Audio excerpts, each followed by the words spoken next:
Всем доброго утра, хорошего настроения. С вами Вероника Тамтосова и «Утро Якутии» на НВК Саха, Якутия 24, с зарядом бодрости, хорошего настроения. И, конечно, напоминаем, что это настроение мы готовы вам транслировать целыми днями, если подпишетесь на наш телеграм-канал. QR-код уже на экранах, подписывайтесь, мы будем все 24 часа дарить вам только заряд энергии, чтобы день и ночь были успешными, мы были в курсе всех последних новостей. Ну и прямо сейчас, как всегда, спешим донести, в чем же идти на работу. Итак, погода в центральных районах сегодня 34-30 градусов холода, в Заречной группе минус 35, минус 27, в южных 32-29 градусов мороза, в Вилюйской группе минус 41, минус 36, в Нижнеленских 39-36 ниже 0, в западных минус 37, минус 30, в Колымо-Индигирской группе улусов 39-33 градуса мороза, в Янских минус 42, минус 34, на северо-западе 34-18 ниже 0.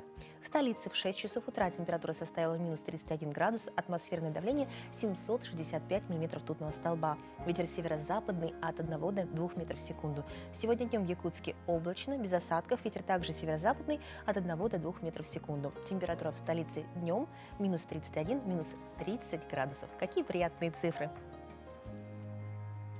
Ну, вообще уже на кадрах, когда видишь солнышко, радуешься, еще думаешь, что, конечно, до весны далеко, но главное – это заряд энергии, который нам дарит сам факт, что за окном в Якутске минус 30. Ну, не печальтесь, если у вас еще прохладнее, то все равно уже можно надеяться, что скоро весна. Но ничто так не поднимает настроение, как утренняя прогулка, и погода нам сейчас в Якутске это позволяет. Но если утро диктует свои правила и возможности полюбоваться заснеженными улицами пока нет, то мы предлагаем зарядиться энергией вместе с нашей ежедневной утренней зарядкой.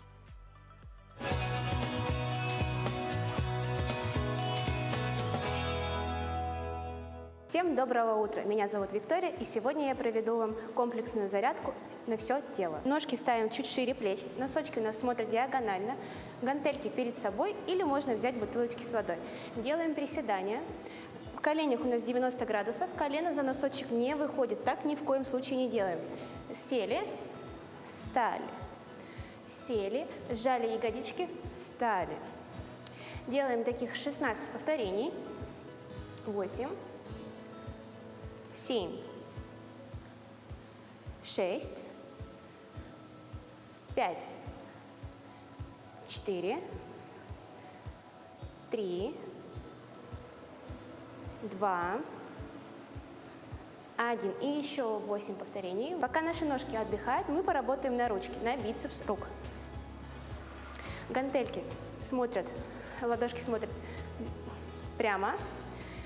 8, 7, 6, 5, 4, 3, 2, 1.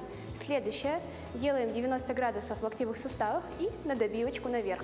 8, 7, 6, 5, 4, 3, 2, 1. И 4 полных раза. 4, 3, 2, 1. Выполняем таких 3 подхода. Сначала приседания, а затем на проработку рук. Следующее упражнение – это выпады назад с разведением рук. Ножки ставим на ширине плеч, делаем выпад назад. В коленных суставах у нас 90 градусов и в нижней точке разводим ручки наверх. Встали. 8, встали, 7, встали, 6, встали. При этом соблюдаем, чтобы корпус у нас был ровный, животик подтянут. И еще 4, 3, 2, 1. И то же самое делаем на вторую ножку. Но ручки будем выводить вперед. 8, 7, 6, 5, 4, 3, 2, 1. Ложимся на коврики, на спинку. Ножки шире плеч, носочки также смотрят диагонально. Гантельки кладем под тазовые кости. И делаем подъемы таза. 8, На верхней точке мы сжимаем ягодицы. 7, 6, 5, 4, 3, 2, 1. 8 пружин наверху. 8, 7, 6, 5, 4, 3, 2, 1. И еще раз полная восьмерка. 8, 7, 6, 5, 4, 3, 2, 1. Сжали ягодицы, они у нас будут стоять в статике, пусть они горят. И поработаем на грудные мышцы. Ручки над грудью, в локтевых суставах слегка округлены. И делаем разведение. Выдох, вдох, выдох, вдох. 8, 7, 6, 5, 4, 3, 2, 1. Гантельки положили под тазовые кости и сделали 4 подхода на ягодички. 3, 2, 1. На этом у нас первый подход завершен. Выполняем таких 3 подхода. Наш силовой комплекс подошел к концу. Выполняйте такие упражнения, и будет у вас красивое подтянутое тело. Всем хорошего дня! Всем отличного дня, а мы отправляемся в путешествие. В Харбине прошел 37-й международный конкурс ледяных скульптур, собравший мастеров из разных стран мира. На площадке были представлены впечатляющие ледовые изваяния, которые привлекали многочисленных зрителей. Мероприятие стало значимым событием, способствующим культурному обмену. Посетители отмечали высокое художественное мастерство и разнообразие работ, многие из которых были созданы международными коллективами. В конкурсе приняли участие десятки скульпторов из более чем 10 стран, включая Россию, Соединенные Штаты Америки, Республику Корею и Францию. Российские мастера показали особенно убедительный результат, заняв сразу 3 призовых места в различных номинациях. Ну, парк удивляет, скоро и мы, конечно, сможем прогуляться в таком ледовом парку, но высокая художественность видно даже в этих кадрах. Ну, а также в Китае набирает популярность экстремальный зимний отдых – айсфлотинг. Энтузиасты собирают у города Ичун, чтобы поплавать в ледяной воде на незамерзших участках реки. Участники, облаченные в специальные гидрокостюмы, дрейфуют по течению, а после заплыва согреваются на берегу. Организаторы уделяют особое внимание безопасности. Для плавания выбирают места со слабым течением, а каждый пловец страхуется с помощью троса, за которым следят профессиональные инструкторы на плоту или на суше. Новички, пробующие этот вид активности, описывают свои ощущения как уникальное сочетание экстрима и релаксации. Они отмечают поразительную тишину под водой, прерываемую лишь журчанием реки и треском льда, а также контраст между морозным воздухом и ощущением тепла в специальном костюме. Этот опыт многие находят захватывающим и рекомендуют его другим. Айсфлотинг представляет собой плавание в ледяной воде от открытых водоемах с использованием герметичного гидрокостюма, становясь все более популярным способом активного отдыха зимой. Ну, кадры, конечно, впечатляют. Даже засмотрелась, потому что такие яркие костюмы и такие на вид счастливые люди. Ну, а также фестиваль тростниковых скульптур проходит на озере Дунтинху в северо-восточной части китайской провинции Хунань. О мероприятии расскажут наши коллеги. Посетители отмечают, что растения здесь приобретают удивительные художественные формы. Гости рассматривают инсталляции, гуляют по лабиринту в виде сердца и любуются закатным небом. Тростник здесь растет повсюду. Он получает вторую жизнь, воплощаясь в изящные скульптуры. Я ощутила живую, почти осязаемую связь и гармонию между природой и человеком. Ее поддержала гостья фестиваля Ли, которая посоветовала место любителям искусства. Юэян подарил городу чудесное пространство, настоящий центр притяжения и радости. Мы безмерно счастливы и надеемся, что туристы также посетят озеро Дунтинху, чтобы увидеть эту красоту своими глазами. В текущем году представлено 15 работ. Все они сделаны из местной растительности и раскрывают тему взаимодействия человека с окружающим миром. Мероприятие открылось 6 декабря 2025 года и продлится примерно до конца января в зависимости от уровня воды в озере. Вот такое у нас путешествие по знаковым местам и с удивительными выставками, а также замечательной возможностью отдыха. Поэтому не забывайте, что то, чем наполнена ваша жизнь, зависит только от вас. Ну а прямо сейчас спешим поделиться последними новостями.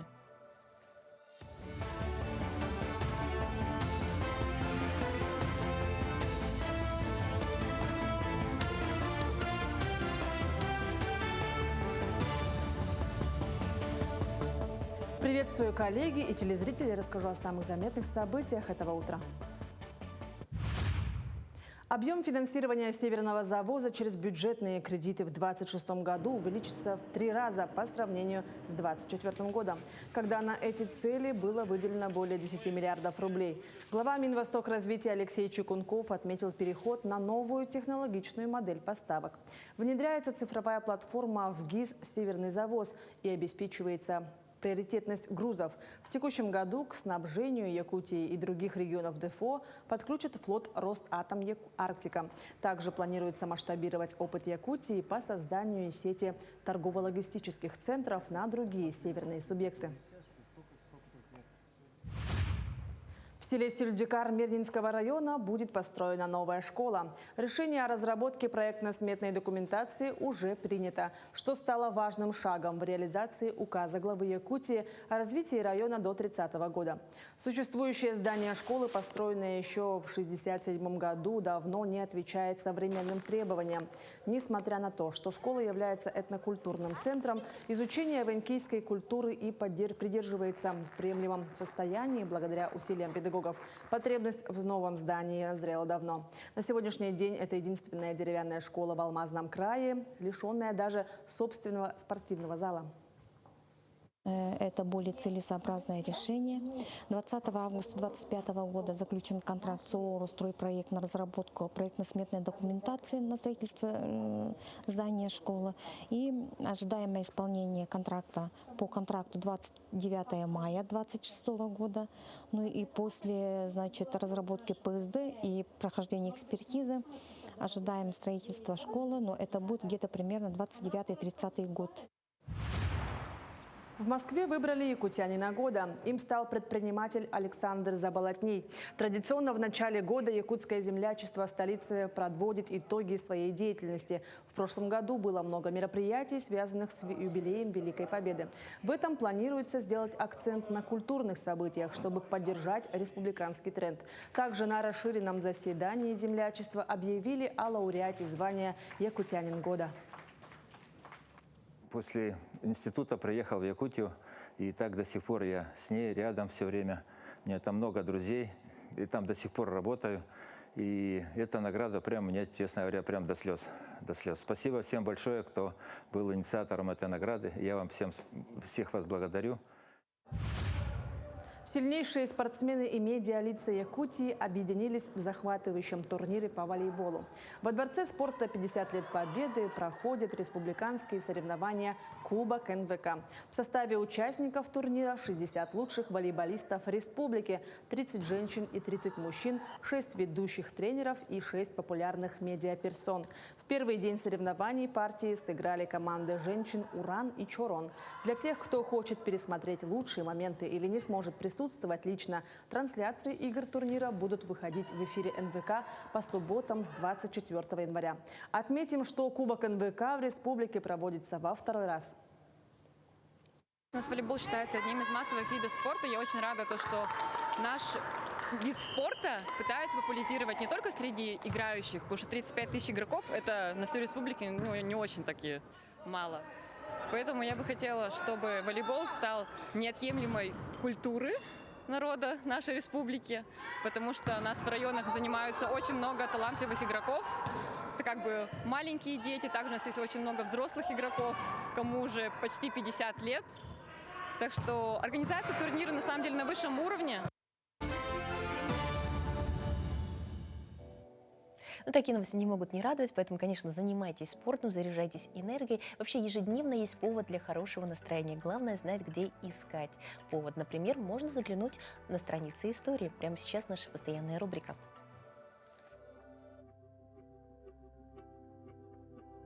На календаре 16 января, день ледовара.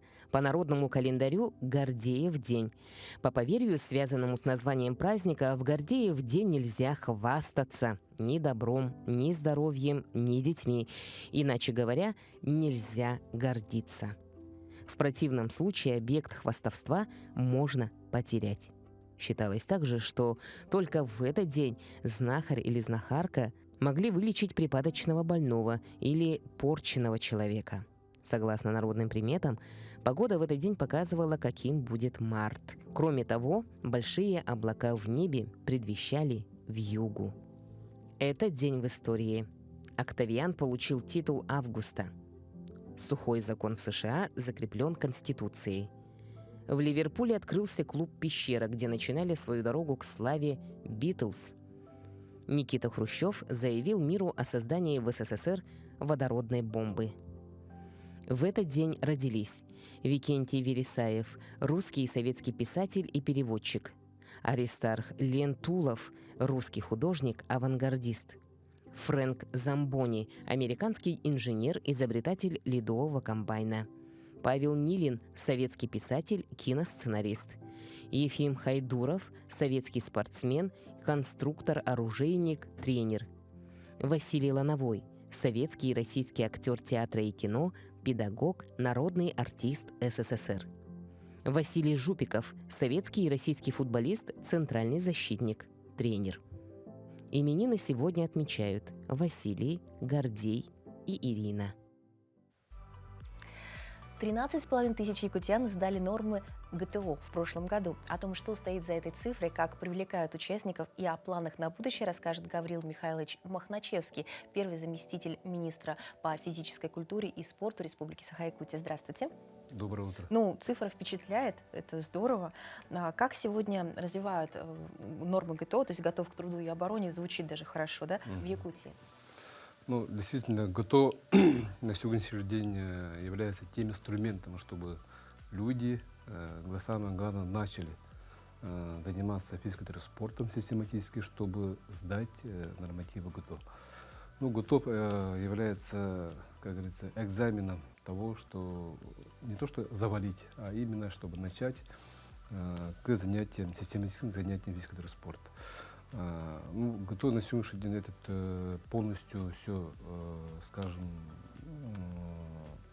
весь, 18 ступеней возрастных. Каждому периоду, соответственно, есть свои тесты, где человек должен физическую свою, вот, скажем, уровень того, что готов сдать в целом, ну, форма физическая.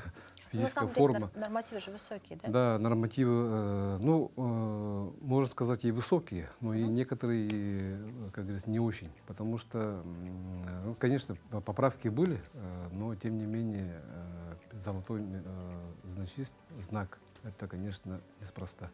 Поэтому человек все равно должен к этому стремиться, заниматься спортом. Ну, это самое главное, чтобы вызов каждому, чтобы себе, чтобы преодолеть себя и сдать нормативы ГТО. Такая возможность конкурентной борьбы, да, без конкурентов. Это самое главное, чтобы сам человек, самое главное, чтобы человек начал заниматься, вот еще раз повторюсь, спортом. В нашем регионе какие сложности возникают у желающих сдать ГТО и вообще в продвижении ГТО? Ну, сложности вот в последнее время иногда бывает то, что люди не информированы бывают, где могут они сдавать. Ну, на сегодняшний день у нас в республике 42 центра, которые, ну, где можно сдавать ГТО. 153 точек по всей республике, где можно сдавать вот нормативы ГТО. Также, ну, например, в частности в городе Якутске, это еженедельно можно сдавать ГТО в детско-юношеской спортивной школе номер 1 города Якутска. Здесь можно подойти, записаться, и каждую вот неделю они принимают ГТО. А есть какие-то возрастные ограничения? То есть с какого возраста, сколько молодежи, детей участвует, возрастных людей? Ну, в целом, вот я еще раз сказал, 18 ступеней возрастных категорий. Здесь ну, с 6 лет до 70 лет. Ну, 70, самый последний, вот 18 ступень, 70 плюс. Здесь уже, ну, соответственно, все то, что сдавать ГТО, надо также надо пройти, иметь допуск, да, что человек может принять нагрузку и может сдавать ГТО. А во скольких районах организованы центры по сдаче ГТО? Ну, вот я сейчас сказал, 42 центра у нас в нашей республике. Это всего, да? Всего, это включая районы? Да, это включая наши все районы, 153 точек в каждом, в целом, ну, по республике. Ну, статистика, вот то, что в прошлом году у нас 13,5 тысяч человек зарегистрировались и приняли в мероприятии сдачи ГТО. Ну, здесь 11 с чем-то количество людей сдали сам норматив. Ну, это и радует, что в целом, как говорится, больше 90% люди сдали ГТО. Ну, получается, это же такая мотивация для молодежи. Да. Вот я про это и говорю, что это в первую очередь мотивация каждого самого себя, это вызов, где человек должен принять и стремиться к тому, чтобы именно пройти вот ту экзамен, который он сам принял. Именно чтобы, ну, инвестиции в будущем, скажем, да, чтобы для здоровья. Физическая активность — это, как говорится, протокол самого здоровья, чтобы человек обязательно начал двигаться, бегал, прыгал. Ну, конечно, соответственно, здесь уже зависит от того, что от возраста и человек что любит, но основанием, фундаментом этого может стать именно ГТО. Какие планы по развитию Якутии на ближайшее время? Да, ну, на сегодняшний день у нас, Минспорт на сегодняшний день мы развиваем тем, что дополнительно мы устанавливаем площадки ГТО. Это площадки идут, идет как в программе Минспорта России. Обеспечением в прошлом году, в 2025 году, мы установили 25 площадок ГТО в 8 районах. И нынче в 2026 году у нас будет установлено в 9 районах также вот площадка ГТО. Ну, то есть это как бы развитие инфраструктуры именно по ГТО. Ну, то есть доступность еще да, нескольким районам. доступность, да, чтобы людям была возможность заниматься в этих площадках, ну и, конечно, сдавать также ГТО. Что бы вы сказали тем, кто вот только планирует такое напутствие? Ну, конечно, я вот еще раз вначале сказал, это вызов каждому, чтобы проверить себя, преодолеть себя. Поэтому каждый ГТО является тем инструментом, чтобы мотивировать каждого, чтобы сдавать и подтянуть свою физическую форму. Ну и, конечно, сдавать норматив ГТО. Этим мне будет показано, что функциональное состояние человека.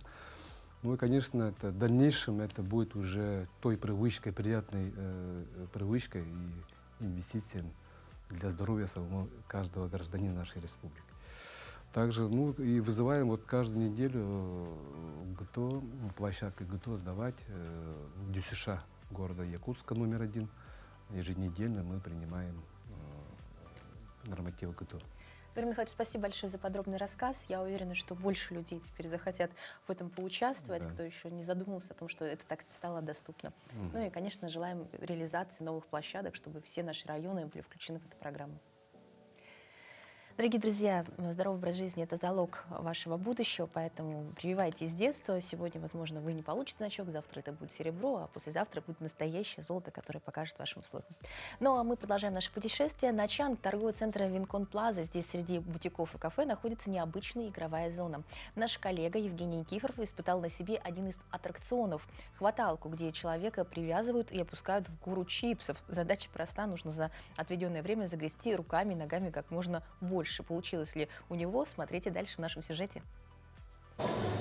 Всем привет, друзья! Мы находимся в одном из самых крутых центров Ничанга Винком Плаза. Здесь на 3-м этаже есть прекрасная игровая комната. И один из автоматов, из игровых аттракционов очень сильно меня заинтересовал. Сейчас покажу вам, что это такое. По сути, это автомат-хваталка с интересной особенностью. Привязывают человека, опускают в бассейн с чипсами. И за определенное время нужно набрать в руки как можно больше этих самых чипсов. Очень интересная система. Давайте мы это попробуем. Все, I'm ready. Так. Это чем-то напоминает скалодром. Здесь такая система. Обвязка альпинистская, по сути. Вот, подтягиваются по размеру. Все это затягивают. Уровень безопасности серьезный, хотя здесь действительно высота небольшая. Но если упасть с кучей чипсов на пол, будет страшно. Are you a travel blogger? Yeah. From Russia, from Yakutia. Oh. Yakutia, yeah. That's good. Yeah. It's okay. Так, вот такие ремни. Так, все здорово. Что ж, еще важный момент. Здесь надеваются вот такие варежки, перчатки, которыми еще сложнее загребать. Очень-очень сложно, они без пальцев на самом деле. Вот эти пальцы, они здесь эффективные. Так, дальше садишься вот в такую позу. Встаешь. Выглядит страшно. Очень похоже на испытанный на себе скалодром.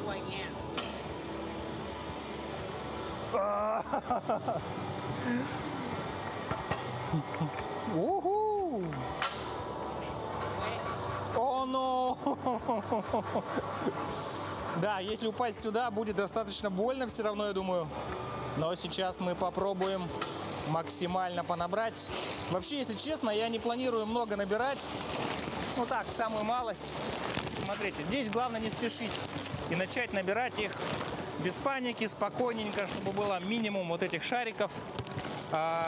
Набирайте в основном хорошие чипсы Лейс. Смотрите, вот так вот это делается. Ногами я тоже что-то схватил, я не знаю, много ли или нет. Попробуем. Вот я вижу тут интересные чипсики. О-о! Вот сколько удалось потырить. Я со стороны не вижу, много это или мало, но мне кажется, довольно много, нет? Нормально. Опс. Вот если бы еще это как в автоматах хваталка, он тряс в конце. Мой чипс. Уху! Итак, все, можно отпускать. Отпускаем специальный отсек и отстегиваемся.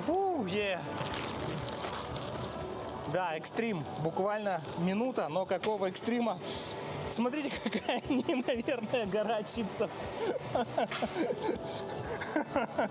Просто нереальное количество. Идет сразу комплектовка. Спасибо, ребята, спасибо. Все супер, отлично.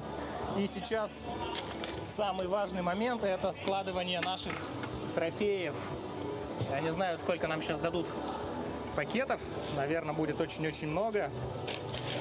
Вот, смотрите.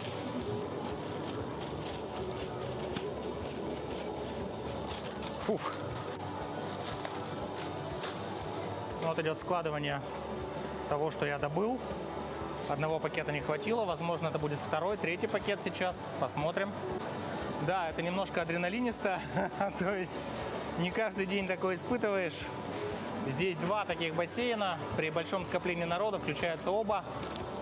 Фу, смотрите, друзья, вот полные 2 пакета чипсов.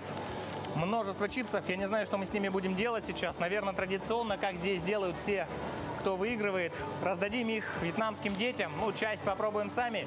Пока-пока, приятного отдыха. Ну, это явно очень весело, по крайней мере, напоминает, правда, игру-хваталку, где ты пытаешься достать игрушку и не всегда удается. Главное, что здесь ты без приза точно не уйдешь. Спасибо, Евгению, за увлекательное путешествие, но мы продолжаем. Итак, хлеб, ну, кстати, чипсы тоже в какой-то мере хлеб, всему голова. Так говорят не случайно, столько интересных закусок можно приготовить благодаря вкусному хлебу. А порой достаточно просто ничего не усложнять. Хотя бы вспомните вкус из детства. Хлеб, немного сахара и десерт к чаю готов. Но какой он должен быть? Настоящий, свежий, хрустящий хлеб. Узнаем прямо сейчас.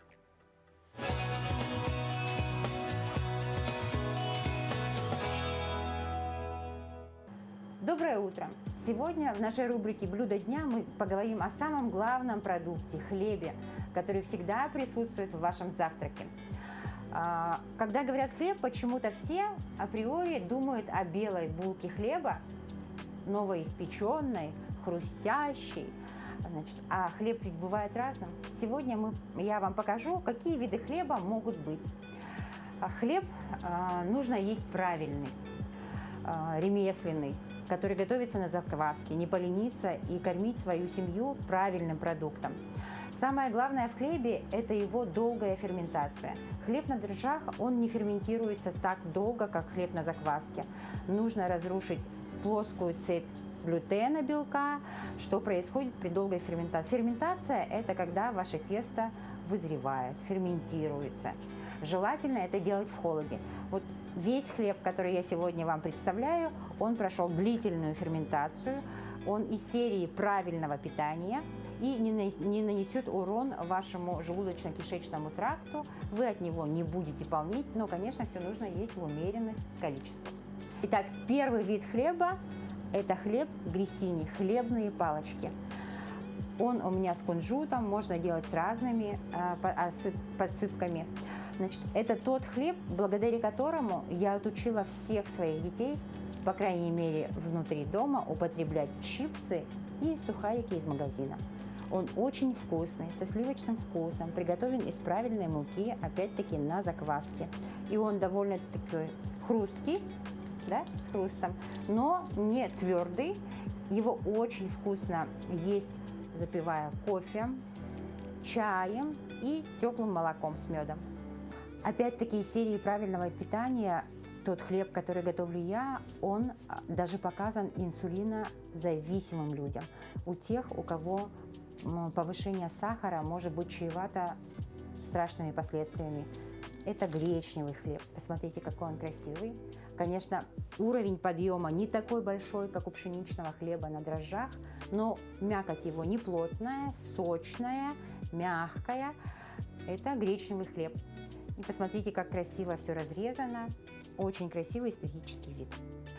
Этот хлеб не повышает уровень сахара в крови и показан для диабетиков. Один из самых любимых хлебов моей семьи – булочки. Почему-то, когда говорят булочки, люди предполагают, что они обязательно должны быть сладкие. Нет. Есть очень вкусный хлеб в форме булочек. Здесь в составе это прям кладезь минералов, белков, цельнозерновая пшенная и ржаная мука, пшеничная немного высшего сорта и замоченные заранее семена льна, тыквы и подсолнечника. Опять-таки жесткая очистка идет кишечника. Опять-таки это приготовлено на закваске. Это хлеб, от которого вы не полнеете. Он очень вкусный. Когда вы видите хлеба такого темного цвета, как гречневый, как вот эти вот зерновые булочки, не пугайтесь. Здесь есть еще очень хороший натуральный консервант. По технологии применяется солодовый экстракт. Я же солод натуральный завариваю сама, что опять-таки дает большие плюсы. Ешьте правильный хлеб и всем приятного аппетита! Приятного аппетита всем, кто завтракает. И вот на заметку, что можно сделать завтрак еще вкуснее с вкусным хлебом. Ну, а я спешу поделиться приметами, которые принесут счастье. Есть такая примета, что подков год огненной лошади может стать секретной формулой счастья. Ну, а съемочная группа Общественного телевидения Приморья отправилась в гости к этому прекрасному символу нового 2026 года. Ленечка, расскажи, пожалуйста, что ты принес сегодня, какие угощения? Яблоки с морковью. Ты часто приносишь лошадкам угощения? Ты не боишься? Перед тренировкой 9-летний Леня задабривает своего молодого скакуна вкусными лакомствами. Лошади очень любят свежие овощи, сахар, травяные гранулы. Так устанавливаются доверительные отношения между животным и человеком. Тебе нужно на пятку давить. На пятку. И плечами назад. Общение с лошадью – большая психологическая разгрузка, рассказывает тренер Оксана Карликова. Верховая езда снимает спазмы, улучшает сон, аппетит. У всех живых существ есть энергетическое поле, да? Так как лошадь – это крупное животное, у него энергетическое поле большое. И, соответственно, когда ты с ним общаешься, когда там ездишь на лошади или просто приходишь, чтобы покормить, погладить, ты попадаешь вот в это энергетическое поле. И, конечно же, это как общение с природой, это расслабляет, заряжает позитивом. Зарядиться позитивом каждые выходные в парк Минного городка приходит Елизавета Кузнецова. Лошадь зовут Грейс. Она со Смоленской области сюда приехала. Уже давным-давно адаптировалась. Она работает под детьми, работает под спортсменами, прыгает конкур до метра, ездит езды выездковые. Такой настоящий спортсмен. Ездила и в находку, и здесь везде по краю. Так что очень хороший боевой партнер, надежный. У тренера Яны Карачевской в собственности 4 лошади. Она 20 лет изучает породы, повадки, особенности, готовит к юношеским соревнованиям. Свою жизнь уже не представляет без них. Вспоминаю, у меня были как раз вот эти картинки с лошадьми, которые чем-то сейчас и похожи на моих нынешних лошадей, вспоминая о прошлом. Да, и в какой-то момент я уже затащила сюда свою бабушку, кстати, и мы пришли вот в парк, и, собственно, тут теперь сейчас у меня мои лошади находятся. Год красной огненной лошади начнется 17 февраля 2026 года. В конюшне его очень ждут и верят, что символ свободы обязательно принесет новую энергию и перемены к лучшему. Вот, красавчик. Елена Петрова, Константин Рискин, «Панорама». Но мы продолжаем наше путешествие, не выходя из дома. Не отходите далеко от экранов, ведь сейчас мы отправимся туда, где живут мамонты, благодаря удивительной картине якутской художницы Натальи Васильевны Николаевой, о которой расскажем в нашей постоянной рубрике.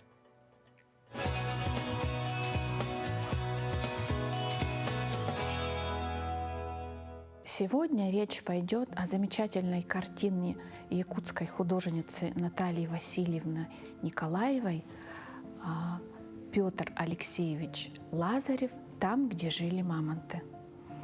Хочется сказать, что эта картина совершенно новая, и раньше она нигде не экспонировалась. По жанру это портрет-картина. В портрете-картине фон, он играет тоже важную роль, чтобы дать характеристику персонажу, который на ней изображен.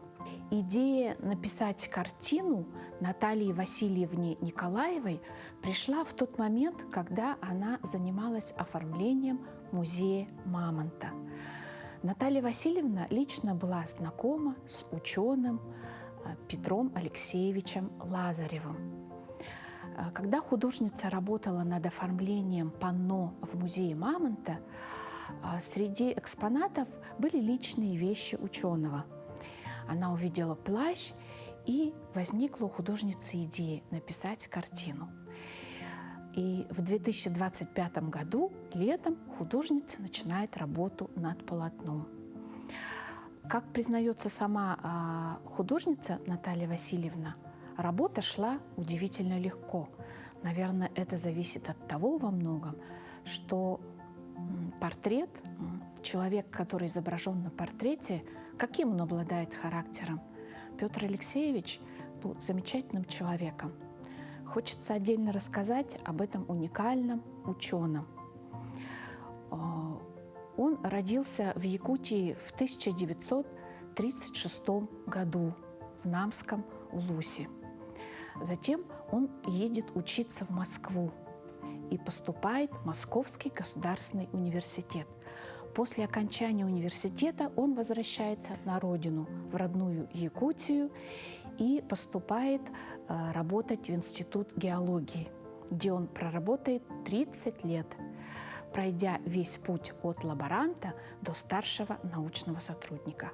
В начале 60-х годов возникает новое научное направление – четвертичная палеонтология и геоморфология. И в период с 1960 по 1980 годы Петр Алексеевич Лазарев ездит в экспедиции, и в этот период как раз происходят наиболее активные экспедиции по поиске мамонтовой фауны. Затем эти останки привозятся в музей и уже превращаются в музейные экспонаты. Сам Петр Алексеевич лично участвует в этих экспедициях. И в 1991 году создается первый в мире музей мамонта, и Петр Алексеевич Лазарев становится его директором. В музее уникальные экспонаты. Это гренландский кит, это останки мамонта, это шерстистый носорог и многие другие экспонаты. Всего в коллекторе находится более 7000 экспонатов. Это очень интересная цифра. Благодаря Петру Алексеевичу и его инициативе были созданы передвижные выставки во Франции, в Германии, в Южной Корее, в Японии. И на Всемирной выставке Экспо 2005 году в Японии уникальный экспонат мамонта посетили более 7 миллионов человек.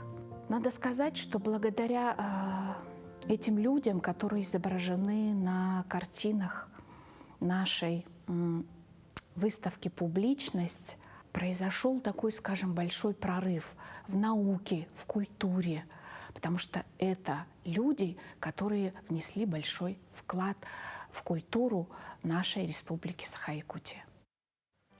Нудительный рассказ, потрясающая картина. Вообще много всего вокруг происходит интересно. В 2026 году исполняется 100 лет автомобильному транспорту Якутии. Тем интереснее сюжеты нашего коллеги Дмитрия Аргунова и специалистов городского ретро-музея с уникальными экспонатами. Напомним, там собрано более 80 образцов автомототехники. Многое бережно сохраняется в рабочем состоянии. Первый президент Республики Саха-Якутия Михаил Ефимович Николаев запомнился многим эффектным появлением на первых играх «Дети Азии» на «Мерседес 600» с номерами Саха-0001. Однако этот номер на официальных мероприятиях можно было увидеть и на другом, не менее любопытном служебном автотранспорте. Без преувеличения уникальном ГАЗ-3102 из губернаторской серии. Что такое губернаторская серия? В 1997 году руководство России решило пересадить региональных чиновников на отечественные автомобили. Было подготовлено соответствующее распоряжение. Дочерняя фирма концерна «ГАЗ Техносервис» подготовил специальную версию модели 3102 с двигателями от Toyota. 2,7 литра i, считайте от Прада 150 кузове всем известной «Волги». Также модель отличала высокая степень комфорта: кожаный перфорированный салон, климат-контроль, стеклоподъемники, стереосистема и многое другое. Но главное все же было под капотом. Два двигателя Toyota, четырехцилиндровый 2,7 литра мощностью 152 лошадиные силы, или была версия шестицилиндровым на 3,4 литра на 190 лошадиных сил. Вместо штатной механической коробки можно было поставить автомат. Развивала такая «Волга» до 200 км в час и больше, хотя главным ее достоинством была не скорость, а резвый разгон, плавность хода и надежность. Между тем, внешние изменения были минимальные. Легкосплавные диски, тонированные стекла, мелкие доработки, такие как противотуманные фары на бампере и хромированный наконечник выхлопной трубы. Служебный автомобиль первого президента республики Михаила Ефимовича Николаева был предоставлен для экспонирования в ретро-музее, который задумывался как музей автотранспорта Якутии Республиканским краеведческим музеем. Уникальный номер Саха-0001 предоставили из хранения ветераны госавтоинспекции.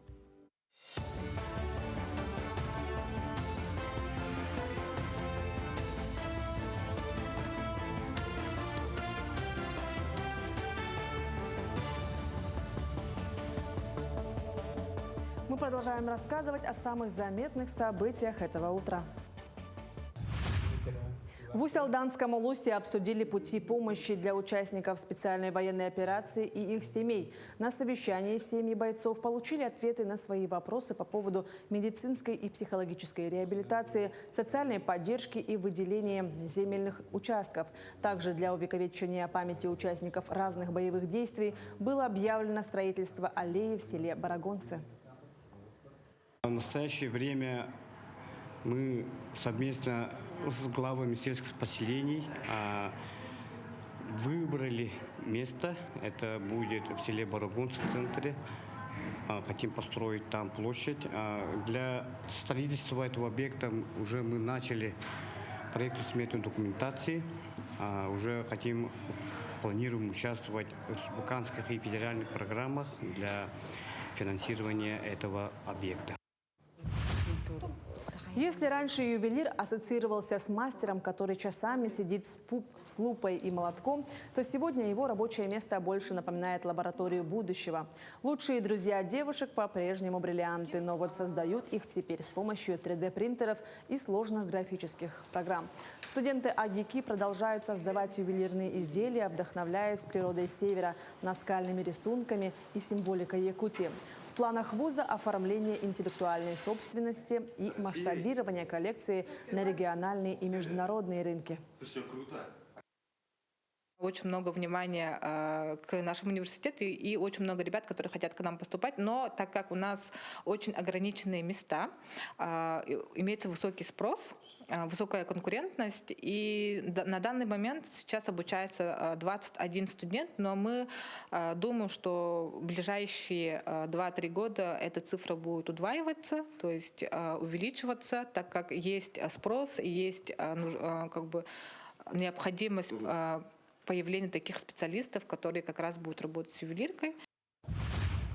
В участке Тюе села Сылан-Чурапчинского улуса ежегодно развивается традиционное скотоводство. Зимой в участке Тюе проживает около 60 человек. На каждой улице строятся новые дома, возрождаются дворы предков. Так, в прошлом году семья Дьячковских получила субсидию на развитие сельского хозяйства в размере 5 миллионов рублей и построили большую ферму на 100 голов. Сейчас ферма, помимо собственных 40 гектаров земли, пользуется арендными пастбищами. В будущем планируется расширение дополнительных сенокосных пастбищ и увеличение численности скота. Молодая семья работает не только в сельском хозяйстве, но и на благо своей родины. Таким образом, они в прошлом году в участке Тюе реализовали федеральный президентский грант «Территория Ботуров». В 2025 году данный производственный объект был введен на средства муниципального гранта создание строительства коровника на 100 голов. Работаем. В прошлом году доили маточное поголовье достигло до 33, а в этом году планируем до 40. Мы сами доим коров, в сенокосе сами работаем. Больше 10 лет трудимся над наращиванием поголовья. В Якутске прошел круглый стол к 80-летию этномузыковеда, фольклориста Надежды Николаевой. Участники, научные сотрудники, члены семьи и бывшие коллеги делились воспоминаниями о Надежде Николаевне и ее наследием в изучение фольклора коренных народов республики. Она внесла значительный вклад в изучение устного, словесного и музыкального народного творчества народов Саха, эвенов, эвенков и юкагиров. Николаева исследовала функции пения и музыкальную лексику устной культуры народов Севера, а также провела множество экспедиций по Вилюйской группе улусов и другим регионам Якутии. По сегодняшний день ее материалы активно используются в научных работах. Она работала в институте языка и литературы. Ее область научных интересов легла в русле эвенкийской музыки. И там она по-настоящему сделала открытие.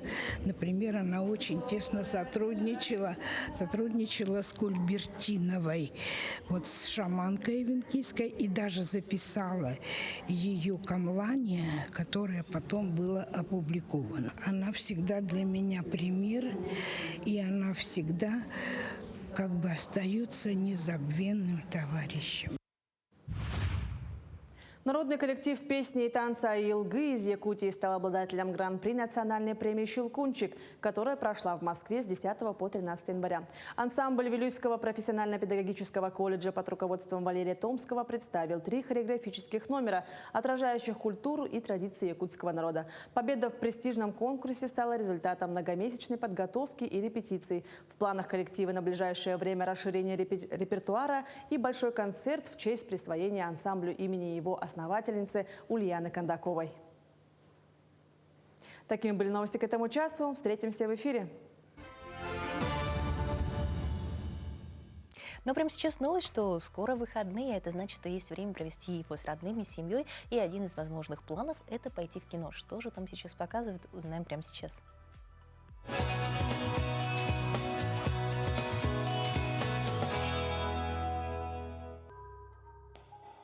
Смотрите в кинотеатре «Центральный» с этого четверга.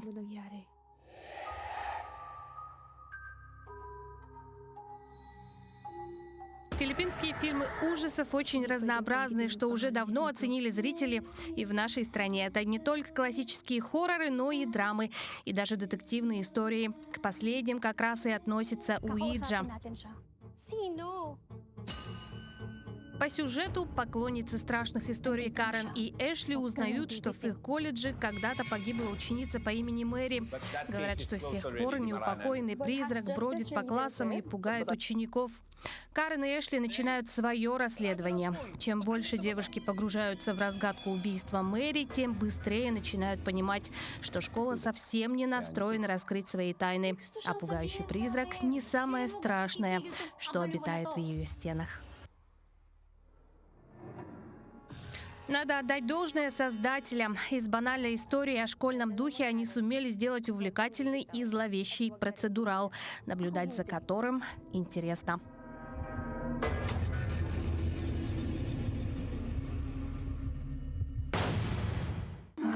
There's someone I want you to meet. This is Ben. My hand? He wants to shake my hand? Yeah. Hi, Ben. Студия Paramount представляет фильм ужасов «Примат». Фильм написал и поставил режиссер Йоханнес Робертс, известный по «Обителю зла 2». Добро пожаловать в Ракун-Сити. Hey, what happened? В центре сюжета семья, приютившая у себя шимпанзе по имени Бен. В какой-то момент обезьяна заражается вирусом бешенства и устраивает своей приемной семье кровавую вечеринку.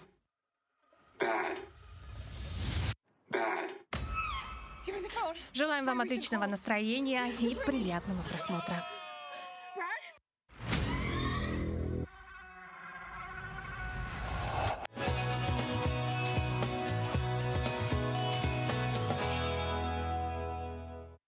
Ну а теперь о прекрасном. Японский астронавт запечатлел северное сияние с борта Международной космической станции незадолго до возвращения со своей экспедиции на Землю. Наблюдаемое с орбиты явление предстало в виде световых завес, переливающихся оттенками зеленого и ярко-розового цвета, медленно окутывающих планету. Северное сияние также известно как полярное, представляет собой свечение верхних слоев атмосферы Земли.